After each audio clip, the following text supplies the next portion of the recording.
Hearthstone Global Games is an epic country versus country tournament where teams of 4 card slingers each clash for national pride. But in the end, the UK always wins. Wait, everybody knows it's Germany always wins. Aren't you Polish? Is winning all that matters? It's all about fun and getting along with your teammates. That's easy when their skills are legendary. Or in this case, you have an ace player who will never let you down. So we're gonna see the same old archetypes then? No, every team needs to bring all 9 classes. So we're gonna see Hunter? I wonder. So let's recap. It's 4 regions, 48 countries, but Only one winner.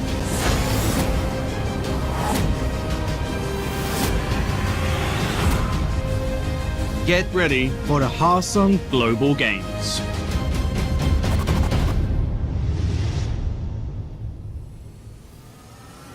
Good morning and welcome back to the Hearthstone Global Games. We are starting at stage 3 and following the tradition that Rob started, we have an American that's flown all the way in. Cora, how does it feel to be here? It is kind of surreal, to be perfectly honest. It's only my second time actually outside of the US, so it's fantastic to be here in Katowice, joining you on the desk for the European broadcast, whereas I've only been on the American side of things up until now. Yeah, well, it's been a long 13 weeks, but now things get really serious. Let's take a look at the Hearthstone the Hearthstone Global Games format. Stage 1 was a 10-week round robin, Stage 2 was a 3-week round robin, but now we're in Stage 3, 16 teams left, single elimination. Cora, how important is it for the players to win these games? I mean, this is do or die. This is win or go home, or stay home, I suppose, in this case. But Stage 1 and Stage 2, the teams had a little bit of wiggle room. If they lost 1 or 2 of their matches, they could make up for it later on. Whereas now we are down to single elimination. Each of the matches that you see today will be elimination matches. Many fantastic teams will be going home today. Let's take a look at the new single elimination bracket. It's split into 2 halves because there are just too many teams to put it on one page. This is the top half of the bracket. We're going to be seeing, I believe, most of these games today. United States, Taiwan is Thursday. And here's the bottom half of the bracket.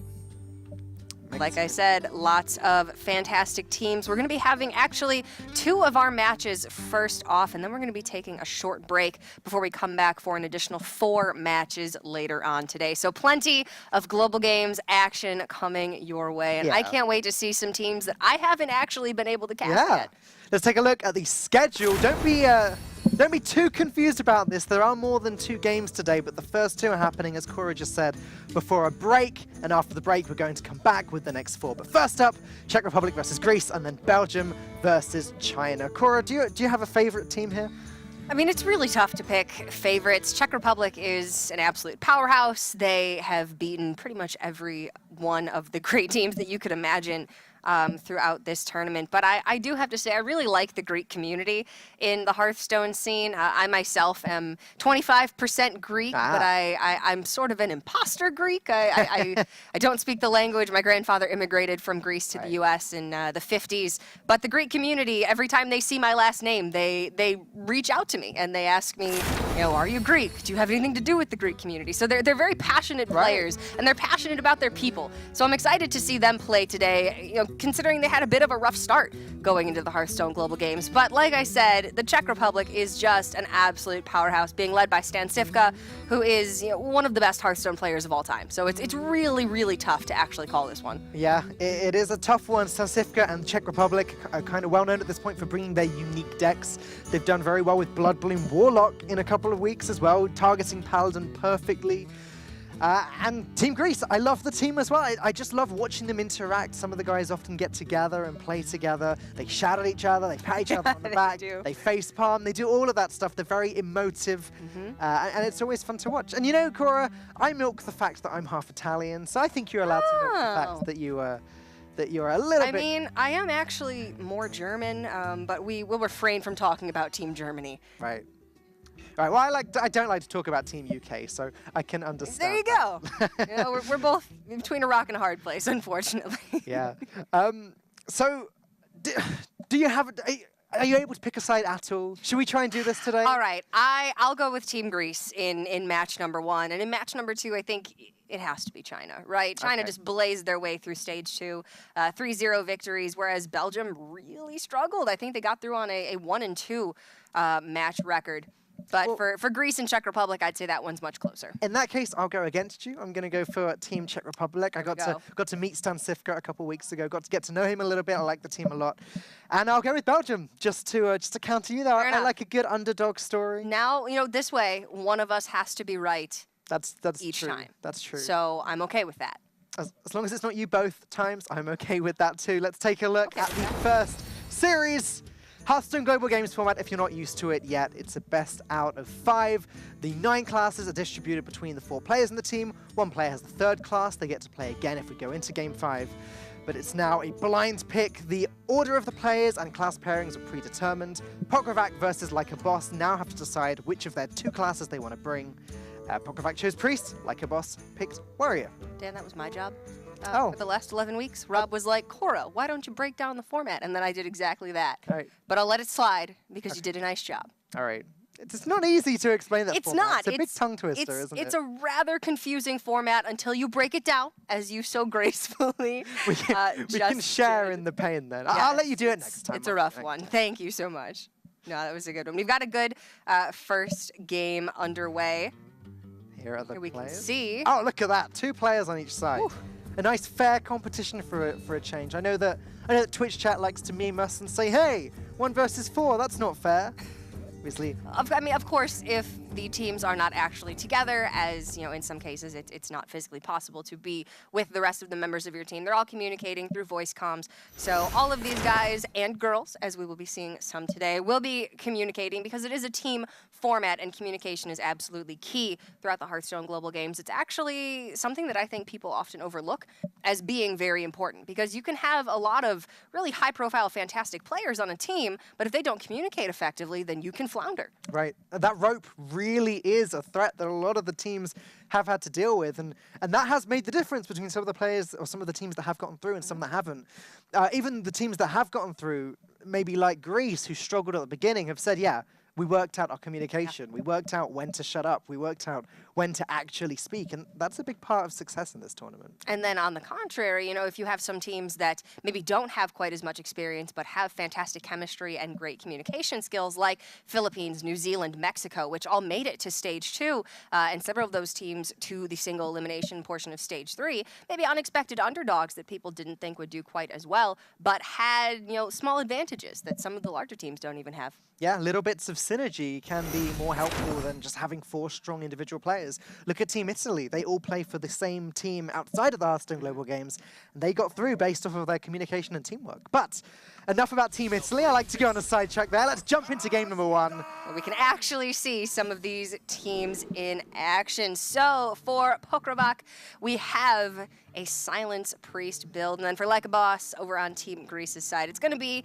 some standard Pirate Warrior action. Silence Priest can get off to a bit of a slow start. Obviously, it is a combo deck. So the nature of the deck is you need to put down a minion, then you buff it to high heaven, and then you really just want to swing 1 single time or 2 times to finish the game. But against Pirate Warrior, because Pirate Warrior is so very aggressive, you're going to need to be playing the field a little bit, trading off minions, trying to protect your life total while you still work towards your combo finish. And that can be quite tough to accomplish both of those goals at the same time, considering Pirate Warrior's singular goal is hit you in the face, kill you very quickly. I have to admit, this is not a matchup I've seen for quite some time. Silence Priest is one of these decks that's kind of fallen off a little bit over the last month. It's been replaced by the Combo Priest, the Light Warden deck that Kalento brought in, Dragon Priest, even Sequinox's Horror Priest has been making some appearances. But Silence Priest? Sequinox does crazy things. Yeah, he does. But Silence Priest pretty rare nowadays. I definitely like to give it to the Warrior usually, I think. But this hand of the Priest looks very strong. It does. You know what? If you're going to want to combat the early game from the Warrior, this is exactly what you need to do it with. If you were left with a handful of silences and minions that you can't actually activate until later turns, you would be floundering right now. You would have only combo pieces and no minions to actually activate them on. So this is a good start, all things considered, for Czech Republic, whereas the start for Greece is a little bit weaker. They're going to need to draw into some follow-up if they want to continue to put minion pressure on. So how does Pokravac want to play this then? He could just put as much health on the board as possible by playing both Northshire Clerics, but then that does kind of run the risk of wasting your Northshire Clerics and losing your card draw. He could go for 1 Radiant Elemental, which, if there was a Power Word Shield, I think would be more tempting. Ancient Watcher also nothing to silence or purify that, so I think personally I like the look of the Northshire Cleric play. Northshire Clerics are absolutely pivotal to the goal of the Silence Priest deck because combo decks by nature require card draw. You need to find the combo pieces to ensure that you can actually play the combo pieces.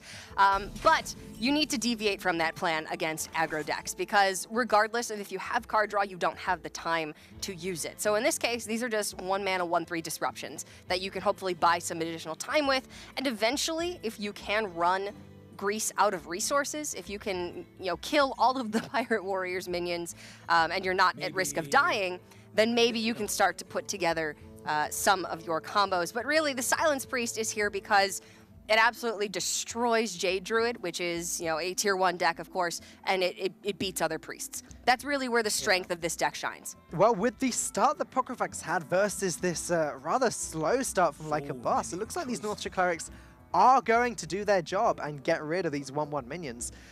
Salty Captain being picked up by Like a Boss would be huge, but it's not playable yet, and Grease doesn't have anything they can play this turn. Yeah, they can upgrade the weapon, but do they actually want to do that? Well, you can choose to upgrade this turn or Hero Power and then upgrade plus Dread Corsair on the following turn. South Sea Captain is incredibly tempting on turn 3 as it does challenge all of the early game minions that can actually attack from the Silence Priest, but this is just fitting in an additional hero power. And because Grease has a bit of an awkward hand right now, they're going to need to find additional bits of value anywhere that they can get it.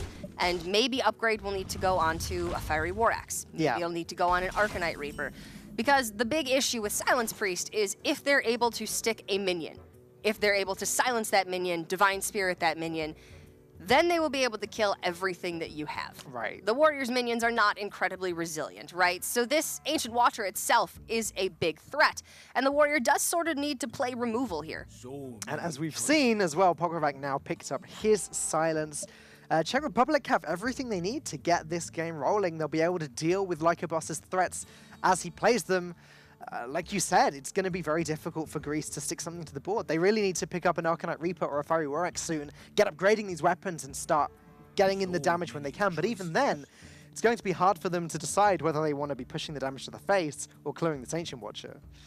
And now, because this Ancient Watcher can't be cleanly cleared in one go, if Grease does put a minion on the board, hoping that there's no silence for the Ancient Watcher, silence comes out, the Watcher gets a trade, you can then heal the Watcher, you draw additional cards because of the Northshire Cleric that was played, and now this is putting the Czech Republic in what looks to be a really stellar spot. Pokravac just casually picking up a huge 3-drop on turn 3. Yeah, okay, he needs an extra silence to activate it, but this is looking pretty good for him.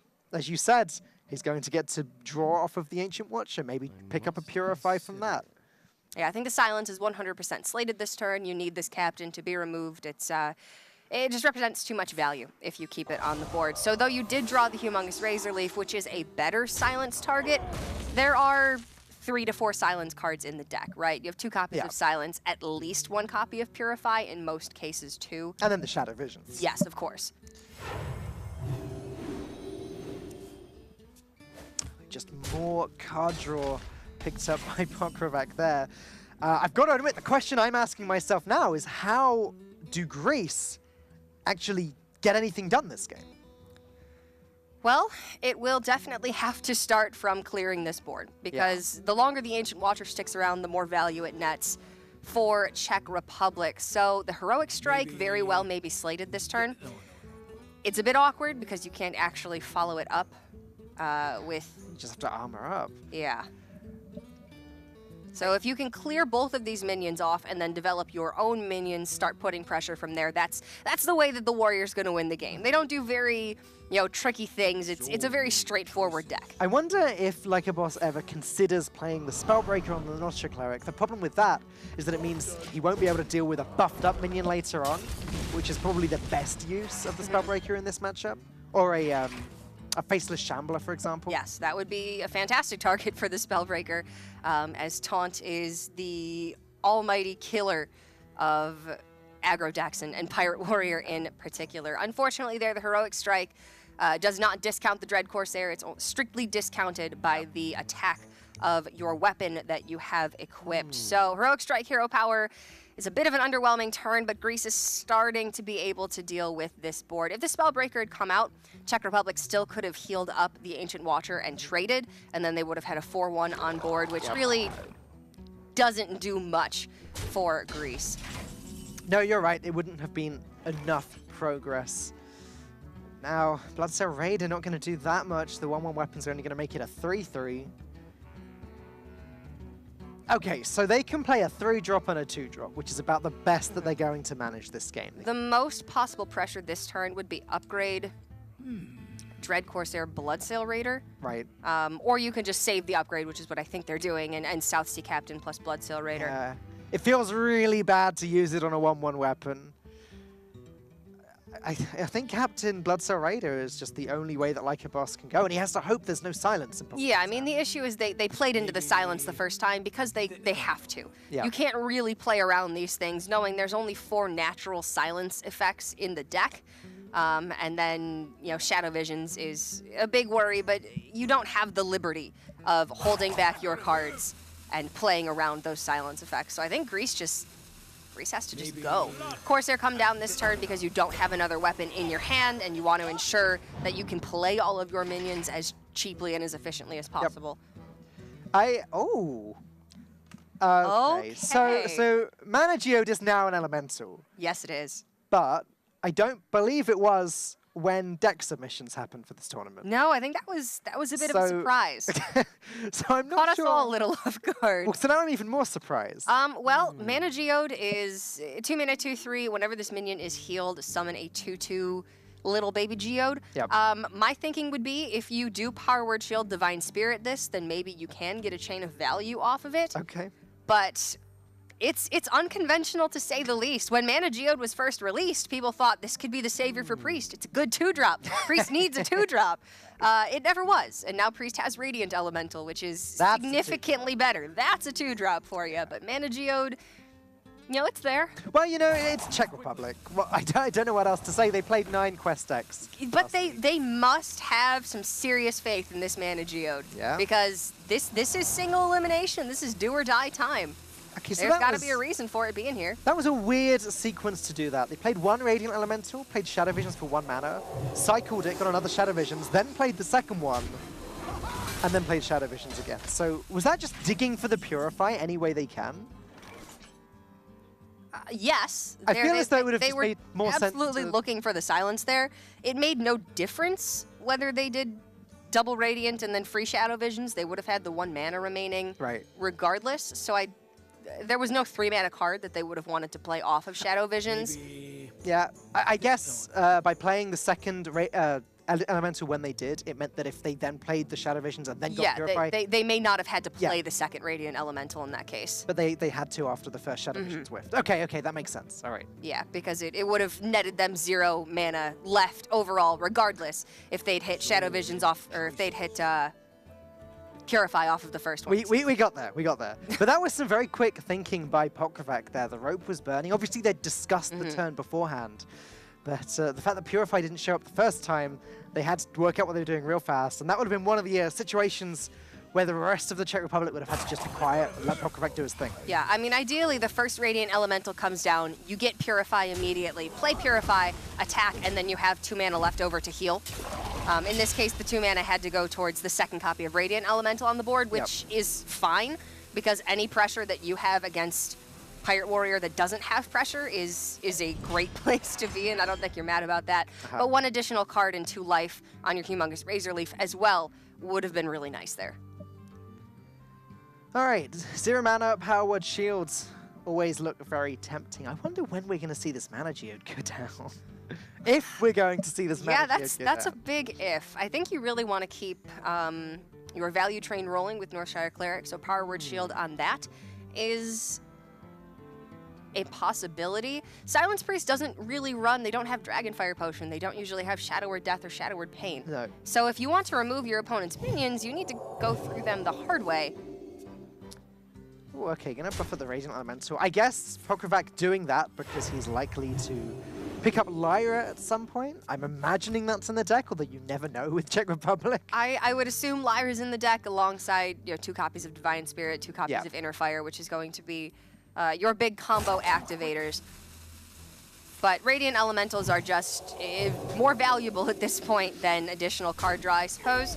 And I don't end up having to lose the Cleric anyway, because a cheeky Inner Fire draw and play, as I think you Brits would say. That is one way to use Inner Fire. Yes, it is. Inner Fire doesn't just have to be played on your minions. It makes attack equal to health on any minion on the board that you play it on. So in this case, just means that Czech gets to keep around their Northstar Cleric a little longer. Meanwhile, on the other side of the board, things are just looking worse and worse for Greece. Czech Republic still have 29 health.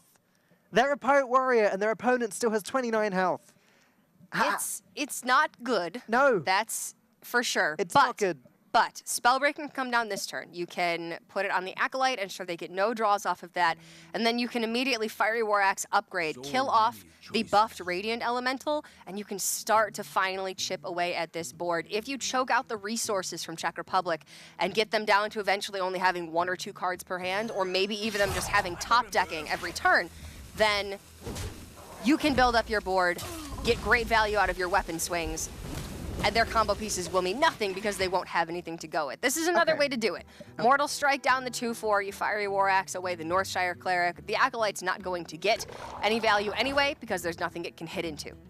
But you're right, that is how you can beat a Silence Priest. You can just run them out of resources. It's not something that the Pirate Warrior is going to be that effective at doing. And now this second Humunga Razor Leaf feels like it may be the final nail in the coffin. In fact, the fact that Faceless Shambler has been picked up 2 to then use on that to copy its stats to put up a taunt, it's going to be tough for Like a Boss. Though he does still have the Spellbreak here, as we keep talking about. He does. If the Shambler were to come down next turn and there were not a silence available, that would probably be lights out for Greece. Yeah. But with the Korkron Elite picked up, now upgrade on the Fiery War Axe plus the Korkron does kill off the Humongous Razor Leaf, but that's a massive expenditure of resources into a 3-drop.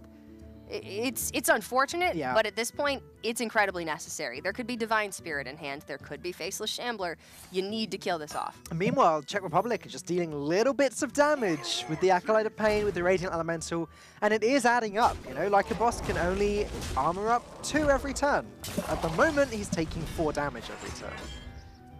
It's just the Priest aggroing down the Pirate Warrior this time. Yeah, that's unusual. But occasionally the Pirate Warrior does get a bit of a weaker start, and the Priest does have enough pressure in the deck for situations like this to happen. So, there are some interesting plays that Czech Republic may be thinking about here, as production already setting off the Volcano. Czech Republic could play Divine Spirit on the Radiant Elemental and then play Shambler on that straight away. They could consider playing it on the Mana Geodes to get more value from that. Actually going to go with the Acolyte to get as much card draw as possible. Okay, sure. Yep, I like it. If anything comes down now, Acolytes are getting in there and you're going to be drawing a silly amount of cards. Yes, your Facial Shambler has 1 less attack, but that's really not what it's there for anyway. You want it to soak up weapon swings, and it'll do it just as effectively this way.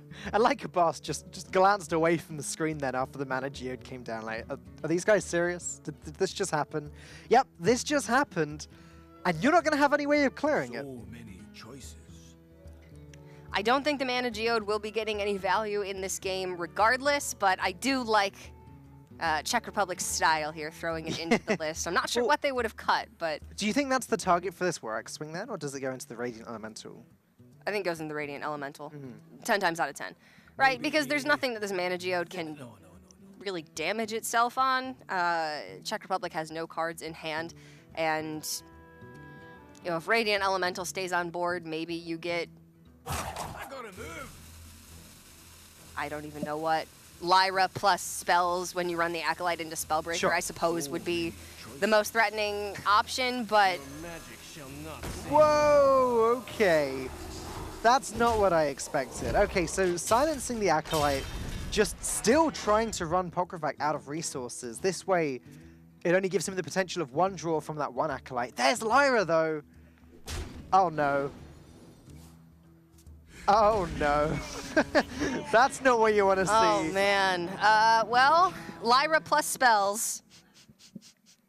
Greece doesn't look too happy about Yep. that, but you know what? Powered shield, that'll do it. Better, get the bad luck out of there now because you weren't going to win this game anyway. And there's greater healing potion. Yeah, let's just keep it going, why don't we? 0 mana, greater heal. Oh, sure, a hungry crab. Entertain us. Why not?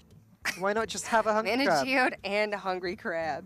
So what have they cut from this? No, I have no idea. I don't even know how to start guessing. I mean, hungry crab it means that they want to be a little bit more resilient against Murloc paladins and aggro druids. But just gonna keep Still purifying not that sure poor about acolyte of pain. There we go. oh yeah, Pounding heal, that'll do it. beautiful. Okay, why aren't Greece conceding yet? Because the Greeks are a very prideful people. Okay. We never concede. I mean, I'm enjoying watching it, I'll be honest. I doubt. That's also Actually- a lie. I concede all the time. It looks like your boss is enjoying watching Yeah. it too. There's a little smile there. Well, that's that game. Yep. 11 on board. Like a boss can only heal up to 10. Armor up in this case, excuse me. So, Czech Republic is going to take game number 1 with that Silence Priest. It was a bit of a whirlwind there at the end, but that was a fun game to start it off on. Yeah, absolutely. That sequence of draws was just very unfortunate for Greece. Lyra into Shadow Visions when there's a Radiant Elemental on the board. Radiant Elemental that Greece could have dealt with, though I don't think it would have made much difference. I mean, Greece was doing the best that they can to cut the resources off of the board from Czech Republic. But it was, when you're looking at Northshire Cleric, 2 Radiant Elementals, Acolyte of Pain, it's really hard to prioritize there exactly what needs to go first. I think they did a really nice job. They got rid of the Northshire Clerics as soon as they possibly could because those are very threatening. But ultimately, Greece just didn't have the resources there, and that was a very interesting win for Silence Priest. Still a strong deck, though we may not be seeing as much of it as we're used to at this point. Well, let's take a look at what's coming next. It's going to be Cebu versus Czech Cloud, both on the Druids. Okay, so one thing that we haven't mentioned yet, which we probably should at some point, is that the card, The Caverns Below, was banned this week from the players when they were putting together their lineup. The nerf hadn't happened at the time, but we were aware that it was happening at some point this week. So just to avoid all confusion with the Quest Rogue nerf, the card was banned. So there won't be any Quest Rogue this week at all. Yes. I wonder if that means we're more likely to see Jade Druid than Aggro Druid. I would think that that means that control decks are a much more viable option in general, because Quest Rogue has been a control killer for the last several months, means that you're really wary of playing decks that it can feed on. Yeah. So Jade Druid over Aggro Druid could be better against the widespread of decks that you're expecting to see now that the quest has been nerfed from 4 copies of a minion to 5. Right? Yeah, exactly. People just are probably not going to be playing Quest Rogue. I don't expect Quest Rogue to be played after the nerf. But It's very contentious, right? Because a lot of people are saying, okay, still not that big of a change. Maybe we Yeah. can make it work. And then you have, the people who just absolutely believe there's no way that you're going to be seeing Quest Rogue after this. They think that the card is dead. So I tend to think that, maybe it's still going to be good, just not quite as, I mean, I want to say abusive. I was but speaking to Sottle and a couple of the other UK casters last night, and I was saying, so now it's been nerfed. Like, what do you play to take advantage of that? Do you play more control decks? Do you play Jade to counter the control decks because there's no Quest Rogue? Or do you play aggro to counter the just Jade means decks? that aggro is that Now- much stronger, right? Now Sottle just said, hey, stay with me here. Try playing Quest Rogue to counter the Jade Druids, even though it's 5 to proc it. Now I didn't go that far. I didn't try that, but it's maybe it is. Getting a little crazy here, but Anyway, I think there's some validity to that point. it's actually going to be Aggro Druid versus the Jade Druids. So Czech Cloud, Team Czech Republic bringing the aggressive version. Happy midsummer. Beware of forest fires. Ooh, well, there is a volcano, Happy so you've got to be careful. midsummer. Beware Fun of fact, I forest haven't actually emoted with Druid since the Midsummer Festival began, so I didn't know that he was Yogi Bearing us, but that's fantastic. Oh, there you go. You learn something new. I every love day. it. All right, so Aggro Druid versus Jade Druid. Aggro Druid obviously gets off to a blistering fast start. Jade Druid is trying to play for the longer game, build up the Jade Golems, and win later on. But Jade Druid does have a great amount of early game that they can interact with, right? They have Wraths, they have Swipes, they can ramp up, and then later on they have Feral Rage and Earthen Skills for life gain. So, Aggro Druid can run out of resources very quickly. Jade Druid can run them out of resources if they get the right hand. And this is a pretty scary hand from Jade Druid. This is a great hand for both players. The problem for Jade Druid here is that Czech Cloud's hand was just a little bit too fast. The obvious play from Greece would be to point out the Wrath and play into Jade Blossom, but here, Sabu just had to get rid of that 2-2, and he's going to be glad that he did that when he sees this Mark of Yasharaj a little later. Or right now. So now, Czech Republic can't get the draw off of the Mark of Yasharaj because there's no beast on the board, but I think you do still play it just for additional pressure this turn. Tark Reaper's going to be coming down on 3, and now you need to get a little bit lucky with your draws moving forward because you're going to need to find things to play on turn 4 and 5. We saw Druid of the Claw in the opening hand for Czech Cloud. That may mean that there's no Bittertide Hydras in this build, or it could just mean that their 5 slot is a little bit heavier. It could just be, a slightly heavier aggro druid. If it is a heavier aggro druid, then that shows that this start was really good. On the other side, though, Greece starting to gather together what Sabu needs. He doesn't urgently need to clear this board now, so just Wild Growth, maybe both Jade Blossoms next turn with an Innovate. Could be, well, that's a way to get your mana up really fast and start those Jade Golems going. But Greece right now is very, very concerned with a flood of smaller minions additionally from Czech Republic, and then something like Power of the Wild or Mark of the Lotus. Right. Then you have a wide board state of mid-range minions that you have a big issue dealing with, which is something that Jade Druid struggles with, right? They struggle with large boards of medium-sized minions and singular large minions. Yeah. It's actually, I had to have a little chuckle there when Sabu picked up that Wild Growth, because he's actually picked up all of his ramp. That's, you know what, there is, Jade Druid sort of rides a fine line, right? Because you need ramp, but you also need things to play after you ramp. And just having ramp strictly is not always a good. Okay, so ramp that summons Jade Golems. That's good, okay. But now you need Jade Behemoth, Jade Spirit, Eye of Blackpaw, additional resources to play on the board. Drawing into another Innervate, for instance, here for Greece would be really detrimental. Yeah. Yeah, that Wild Growth is just unplayable at this point until he gets to turn 10, just to cycle it for another card. Yeah, it's the law of diminishing returns, right? Wild Growth on turn 2, fantastic. Wild Growth when you have 7 mana, not nearly as good as Wild Growth when you have 10 mana and you can get a card. Oh, this is a problem. This is a problem for Sabu now with Savage Roar in hand, ready to go. It's a situation we see a lot of the time nowadays with Bloodlust, these huge boards that are just representing lethal even though the minions are tiny. It's another deck that Jade Druid struggles against. Yeah. That's definitely looking like lethal to me. Well, is there any way that Greece can stop this? You can Wrath for 3, the Tark Reaper running your 2/2 hero power. Yeah. And then you've still got 3, 4, 5, 6 plus 14. Yeah, dealing with one minion will be enough to stop it here. Yeah.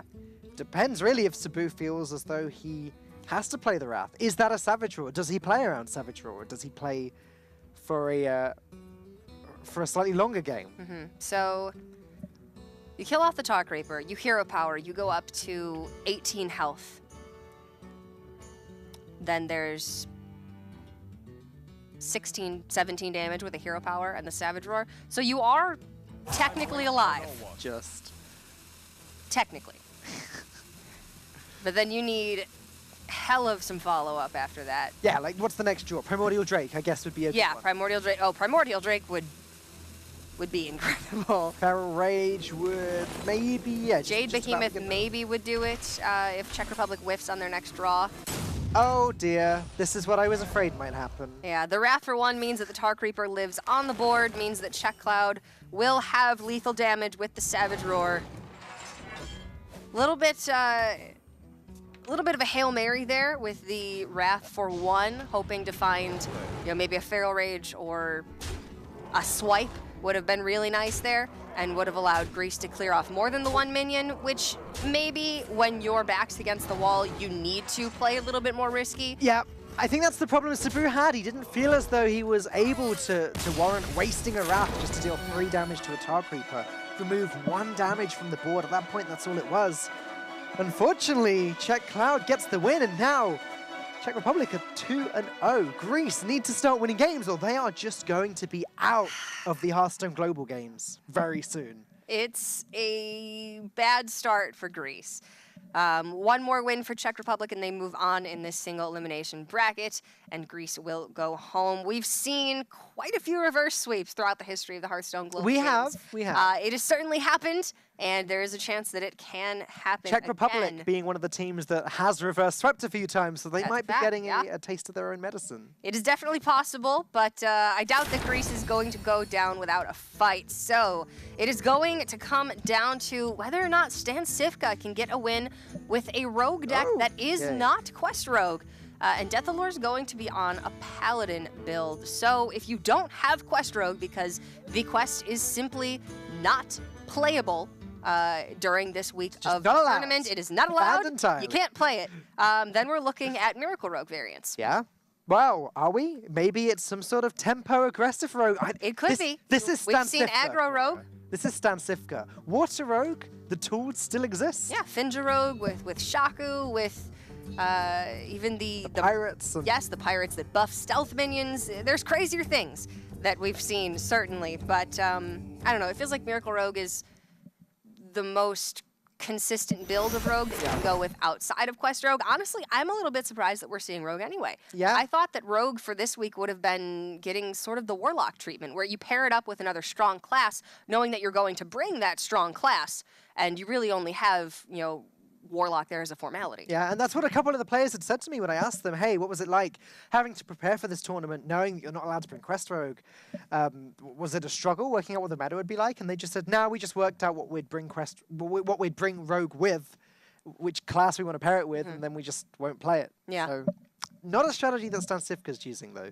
This is the team that just played Mana Geode and Priest, though. So they made it work. So I would absolutely expect them to have something up their sleeve when it comes to this rogue deck. Like you said, maybe an aggressive rogue. I myself really want to try out like a Jade Elemental rogue package, now that Jade Spirit is an elemental. There's so much that can be There's so much potential, really, that has been a little bit stifled since Quest Rogue has been so incredibly dominant. So maybe we'll be seeing something a little bit surprising here from the Czech Republic. We're waiting for one of the Greek players to get this game underway, but then looking at Paladin, it's one of the most flexible classes throughout the Journey to Ungoro meta. I would say that Paladin Mage really are up there as 2 of the classes that have risen up and have had so many valid archetypes. So for Paladin, you really have very aggressive Murlocs, mid-range Murlocs, and then you have, you know, the complete other end of the spectrum with hyper control. You have strict control, and then you have like N'Zoth control Paladin. There's a lot you can do. It's a pretty even split across competitive play as well. If you look at the HCT lineup from last weekend, there were 3 control Paladins, 3 aggro Murloc Paladins, and 4 mid-range Paladins. So we're pretty much split right in between these 3 classes. I did speak to Deathalore yesterday and ask him, you know, how are you feeling about this week, the Hearthstone Global Games? And he said to me, the team are ready, they're confident, they've got a good lineup. And he said to me, it's sad that Czech Republic are going to have to be eliminated so soon. They're a pretty good team.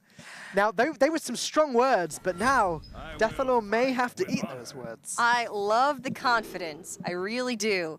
But we're going to have to see quite a performance from Greece over these next 3 games if they want to bring back this series. Okay, so Patches the Pirate in Paladin. There is a UK Paladin build going around. Easy UK Paladin? Is this it? Is this it, UK representative? Do tell. We mentioned it briefly last week, Jambray's list, which he went from, I believe, rank 16 non-legend to rank 1 legend in the last 5 days of the season. It's impressive. A lot of players have been making fun of it. Your very own Amnesiac was saying that he thinks it's a terrible deck. When I was watching, he's not one to hold back his opinion. He's not one to hold back his opinion. And he's usually right, which you know, helps, I suppose. We'll have to see just how that goes. But look at Stan Sivka's opening hand here. Are we going to see a turn 1, Edwin? Well, we could. Turn 1, 6-6. Turn 1, 6-6. Your turn. Yep. All right. Why not? Just do it. Yeah. Nothing really. There's nothing Paladin could do to counteract this on turn 2. If they had an Aldor Peacekeeper, that wouldn't be coming down until turn 3. So, Edwin and go. This is, in fact, a Miracle Rogue build. We saw Arcane Giant in the mulligan for Czech Republic, obviously. The Rogue's going to be playing lots of cheap spells. The Arcane Giant in the late game is incredibly valuable and very cheap. Oh man, Deathalore Even a noble sacrifice? Team Oh. Greece must be quite annoying. I imagine they're getting quite verbal with each other. They're getting quite, you know, quite loud. Kind of wish we could see like a boss I now. He's a man who emotes very well. He's very fun to watch. I think this is one of those games where it's probably a good thing that we can't hear the players communicating with each other. Yeah. And now check. Turn one Edwin never leads to great things for the team that it's played against. I think the Deathalore should just be glad it didn't come with a preparation and that Mimic Pod as well. Would have been a 10-10 and then... Then we would have had even greater problems. It's still not an easy turn for No. Stansifka now. Here, he has to work out whether he wants to play Swashbuckler, get patches out of the deck, just drop the Thanos for a card draw, or just dagger up and start smacking the 2-2. So why do you think that Stansifka actually went with the trade into the Vilefin Inquisitor there instead of the Hydrologist?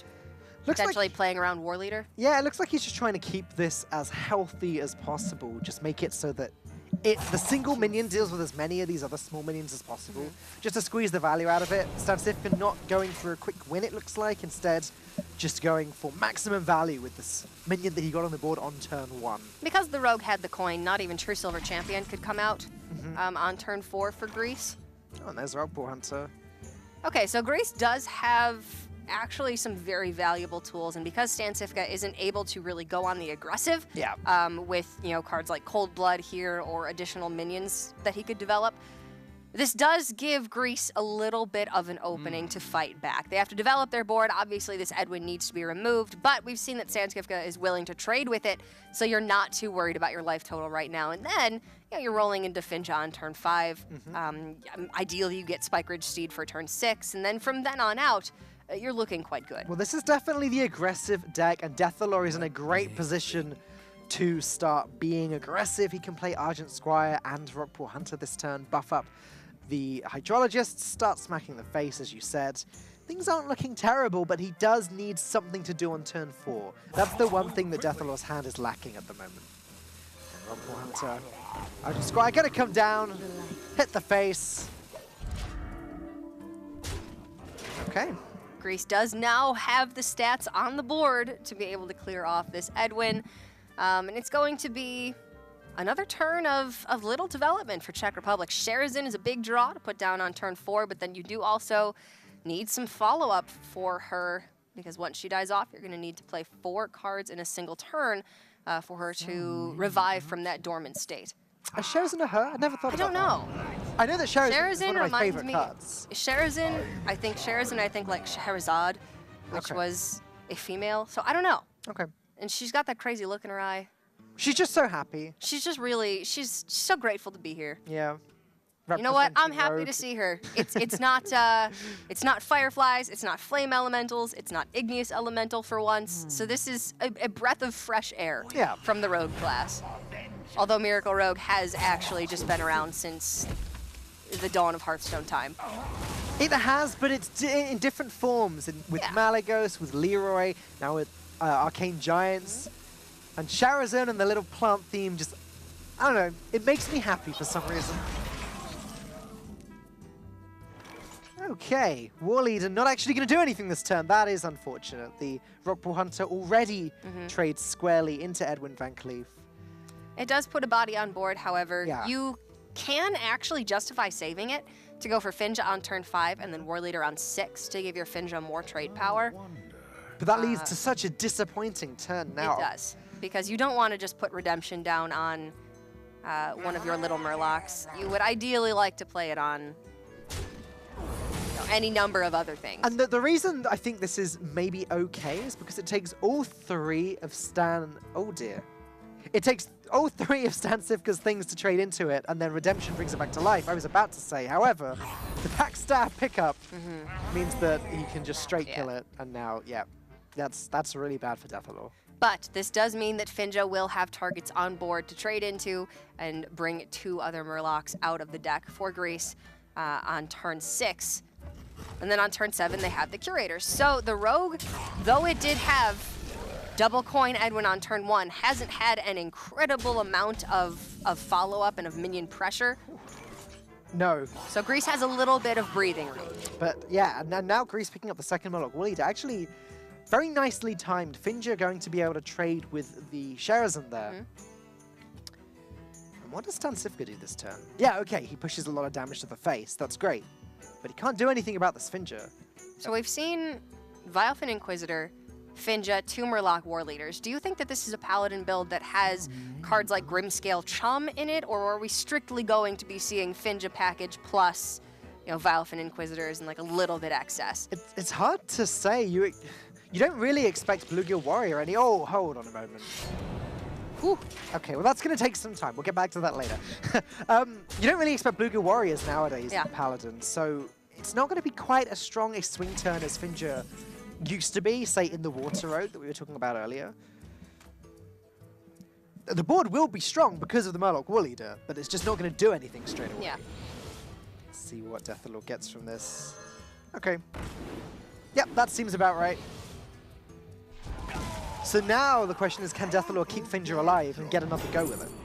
He certainly would like to. Wickerflame Burn Bristle would make it more likely for that to happen. Eviscerate would be just about the only thing that could actually clear off the Finja outright. Yeah, we can see a Vastbind Slayer in Stansifka's hand, but there's no card to combo into it. We've seen a copy of Counterfeit Coin. We haven't seen any preparations yet. No. There's probably another Swashbuckler in there somewhere as well. Yeah. But that would still mean Stansifka's using his entire turn just to deal with Finja. And there's still other Murlocs on the board, which are about to get buffed by War Leader next turn. So despite Stansifka's incredible start, Deathalord has a shot here. These Arcane Giants are just too expensive, and there are no cheap spells in Stansifka's hand. Yeah, Greece has a brief window of time here now for the next 2 or 3 turns or so to really be able to take this board and push aggressively. And then if the Arcane Giants come down, it'll either be, you know, 1 giant per turn, or they'll just be too late. Ooh, Stansifka hovered straight over the Avenging Wrath there. Is he going to go for it? You might have to go for it.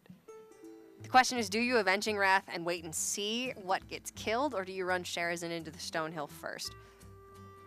Yes.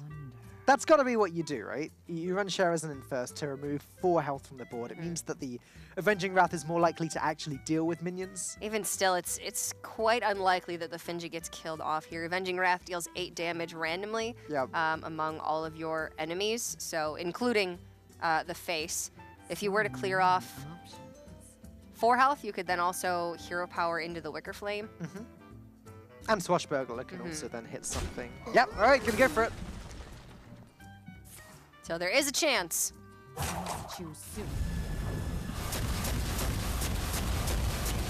Oh, got him. All right. Okay. Wow, none of those actually hit the face. That is Oh, man. a perfect result for Czech Republic. Once again, I would not like to be in the Greece comms right now. That's incredibly huge for Stansifka right there. If any of those missiles had hit face and left Deathalord with minions on the board, he would have had trade fodder into the Sherazin and then would have had safe control of the board state still.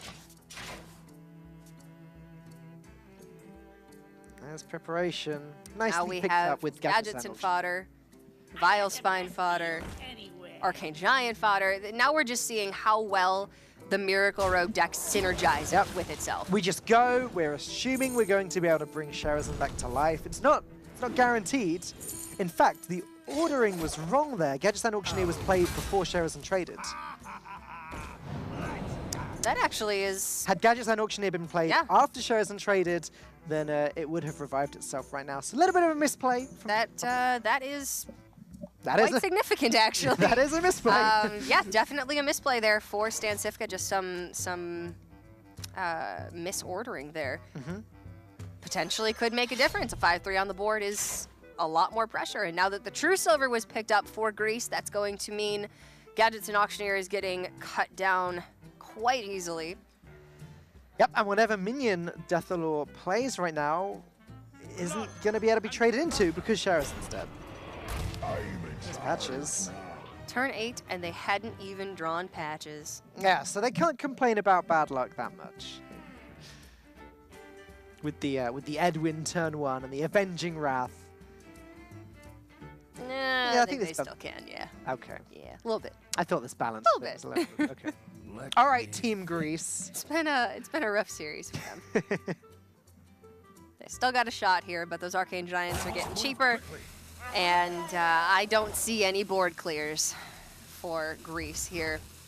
Quality Consecration is potentially in the build. Yeah, I'd say it's unlikely, but if Deathalore... Sunkeeper Tarim for sure. Yeah, okay. If Deathalore can get this War Leader down and get it to stick, maybe get Gentle Megasaur off next turn. I mean, Stancifka can't deal with this stuff easily. Oh, Eviscerate helps though. I mean, you can just, you know, Shaku Vilespine, for instance, kill off the Murloc War Leader. I wonder if Eviscerate plus Weapon and Vilespine is the way to go. That way you can clear two things. It means face tanking some damage. Wicker Flame plus Vilespine also is an option if you want to reduce damage that you're taking, and then Hero Power could clear, or Dagger Swing from the Hero Power could clear off the Tide Caller or the Dread Corsair if they hit into the Wicker Flame. Yep.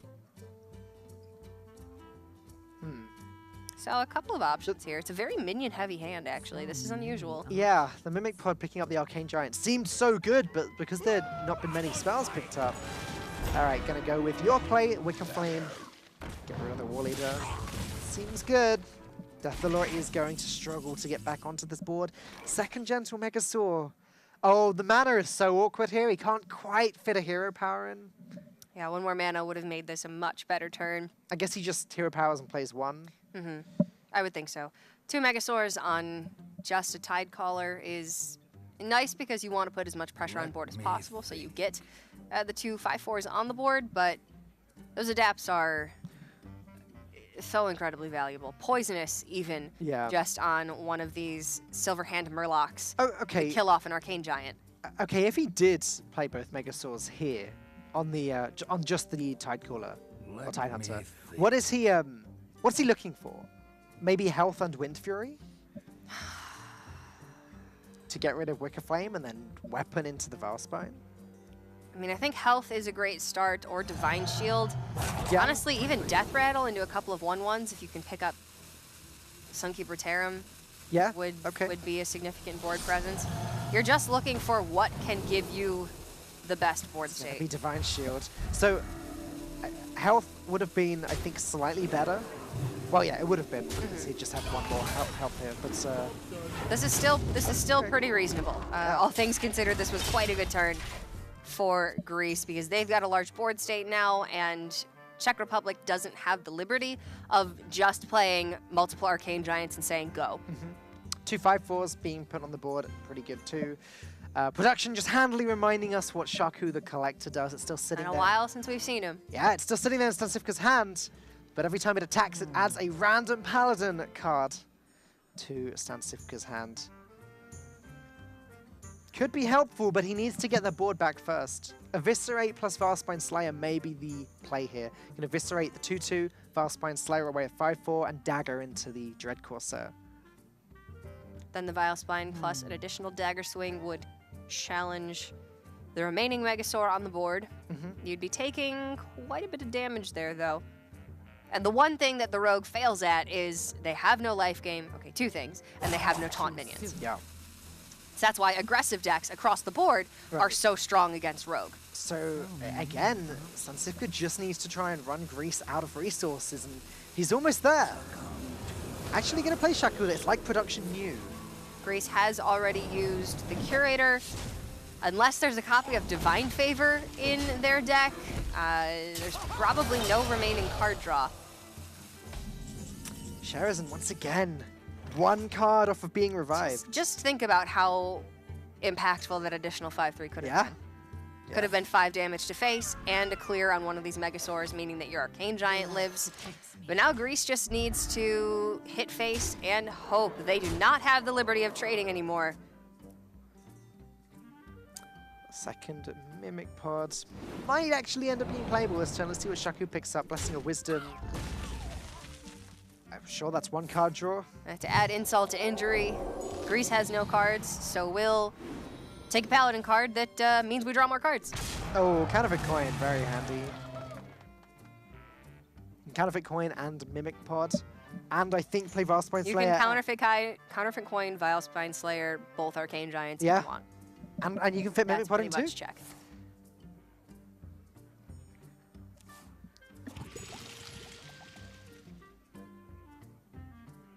Okay, well, at least Sherazan's coming back to life this time. So Counterfeit Coin, Vilespine, and both Arcane Giants come down. If Equality were in hand, they don't have Consecration. If Consecration were in hand, they don't have Equality. So you are not worried about anything clearing this board. Yeah, you may be worried about Leroy. That might Possible, be yeah. that might be one thing that you are slightly Or concerned about. Deathwing, I suppose. But that's going to be game, set, and match in favor of the Czech Republic, taking a blisteringly fast 3-0 victory over Greece. That means that Czech Republic will be moving on. This is the end of the road for Team Greece in the Hearthstone Global Games. Yeah, it's been a long journey for them. They you alluded to earlier the fact they had a pretty rough start. They lost their first 2 series. They came back. They won the next 3. They got through stage 2 nicely, but now out at the beginning of stage 3. That's going to be pretty hard for them. But yeah, Czech Republic are through. Let's take a look one more time at how that series went. Pokrovac, Czech Cloud, and Stansivka. Just getting 3 very solid, convincing wins. I mean, you certainly can't be disappointed by that if you're fans of the Czech Republic. And like I said at the beginning of this match, Czech Republic is an incredibly talented team, and I don't think we should expect anything less from a team being led by Stansivka. So a 3-0 victory over Greece. While it is disappointing for Greece, they have nothing to be really too upset about. They have made great names for themselves throughout this tournament. They've done a fantastic job, and ultimately it was just Czech Republic's day. There was nothing that Greece could have done in any of those games.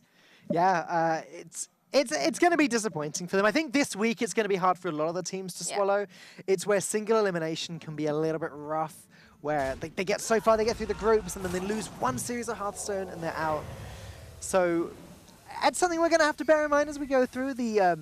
The tension going to be high across all of the teams, but let's remind ourselves of exactly what happened this series. This was a wacky game. Yeah. I mean, Pirate Warrior versus Priest. The Priest ends at 30 health with a 6-minion board. That was a strange one. This one was quick. A lot of ramp in hand for Greece, but nothing to do with it, unfortunately. So Czech Republic just stole that one quite easily on turn 5. Just turn 5. Yes, Greece turn 5. Greece has 8 mana. but it is just turn 5 still. Just Greece drawing every single bit of ramp in their deck. Except Too much Jade Druid for the Jade Druid. And then this is the one we just saw. Stansivka got off to a quick start, but it did end up being one of the longer games in the series. Yeah, there was a little bit of shakiness from Stansivka later when he traded in with the Sherazan. There was the one playing sequencing error that was pretty significant. And it was vital as well. Yeah, okay, they still won the game, but it could have made a big difference. Deathlor almost got over the finish line. He did. He was 6 damage off lethal at the end there, which, as I said before, if there was a Leroy, that could have just stolen the game for them, because way back then, the Sherazan wasn't revived. Regardless, this was the finishing blow. Yep. Mimic Pod into the Arcane Giants, meaning that 3 Arcane Giants come down on the same board, and with no board clear in sight, that was the end of the tournament road for Team Greece. Yeah, that is not what you want to see when you're playing against Miracle Rogue. It's something we may have to get used to seeing over the next few weeks if players like Stansivka do decide to bring this deck. I mean, it's still a very strong deck. It's been overshadowed by Quest Rogue since Quest Rogue came out at the beginning of Journey to Ungoro, but Miracle Rogue still absolutely has a chance to shine now. Let's have a chat with Team Czech Republic. Hey, Team Czech Republic, congratulations on getting your first win in Stage 3. Okay, talk us through your decks, because they were a little bit different. Silence Priest with Mana Geode, Miracle Rogue.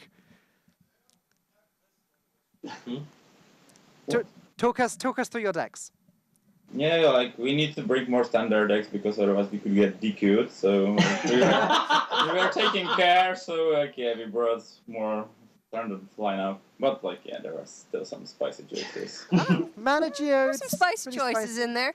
You know what? I liked it. Talk to us about what it's like to beat a team like Greece 3-0, especially when it is win or go home at this point. How do you guys feel right now?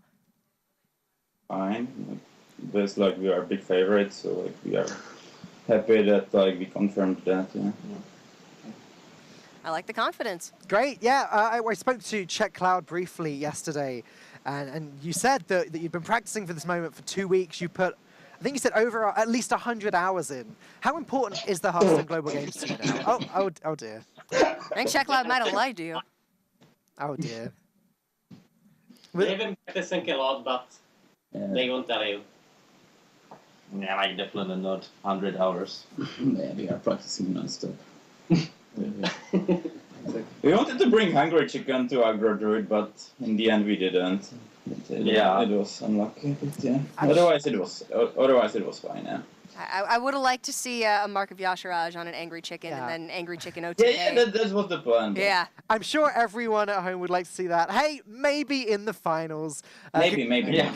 Congratulations one more time. We will thank you guys. We'll and see you again next week. Congrats, guys. Well, that was an interesting interview. You know what? I can't help but think they played Greece and they just played us a little bit. But I'm not even mad about it. I'm not even. Those are some fun guys, and they.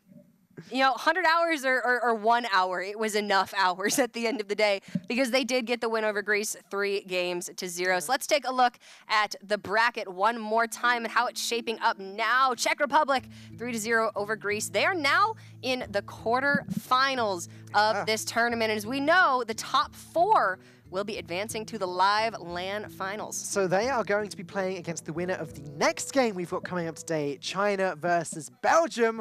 We're going to bring that game to you right after this short break.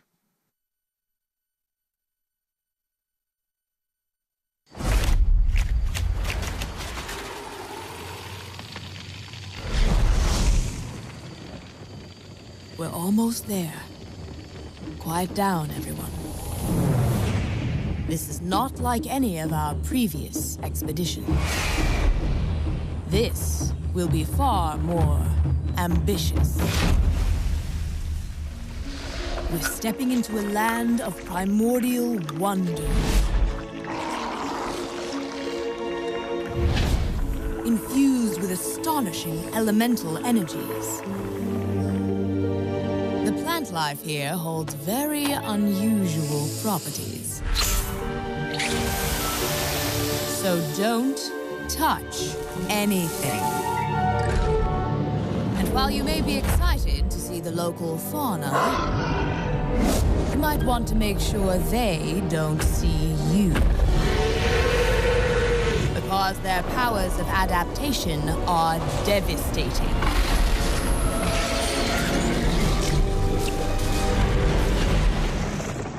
Make no mistake, we will be tested at every turn. But if we stay on our guard, we might just survive. Now then, are you ready? Then let's journey into Ongoro Crater.